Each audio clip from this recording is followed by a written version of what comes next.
Le numérique, c'est cher et ça rapporte rien. Ce discours, les auteurs de BD l'ont souvent entendu ces dernières années quand il s'agissait de négocier les droits d'auteur sur Internet.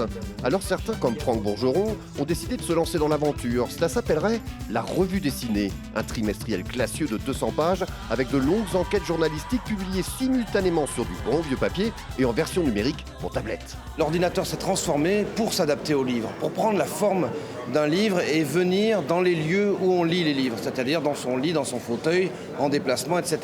Donc aujourd'hui, le livre, il ne suffit de pas grand-chose en termes d'adaptation de format pour qu'il vienne se glisser naturellement dans ces nouveaux appareils. Le numérique, au fond, m'intéresse, mais ne m'intéresse pas plus que ça. Ce qui m'intéresse, c'est de pouvoir faire travailler des auteurs de bande dessinée avec des reporters, avec des universitaires. C'est la possibilité de faire ça qui m'intéresse. Et donc le numérique, en effet, parce qu'il y a cette transformation, cette mutation qui est en train de s'opérer, le numérique permet ça. Autre exemple avec Mauvais Esprit, une vingtaine de dessinateurs pour une revue hebdomadaire de comic strips humoristiques, mais pas facile de fidéliser ces mal élevés d'internautes. Il faut réussir à dépasser le mythe de la gratuité, parce que ça marche très bien tant qu'il y a beaucoup de fonds à exploiter gratuitement. Mais quand tout le fonds aura été exploité gratuitement, il n'y aura plus de nouveautés intéressantes pour les gens. Donc il faut quand même réussir à trouver un moyen de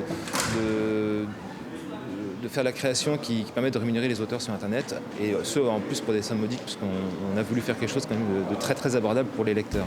Vous pouvez d'ores et déjà vous préabonner à la revue dessinée, et pour Mauvais Esprit, c'est les soldes pendant toute la durée du festival, moins 50%. Vous verrez un jour ou l'autre, vous aussi vous y viendrez à la BD numérique.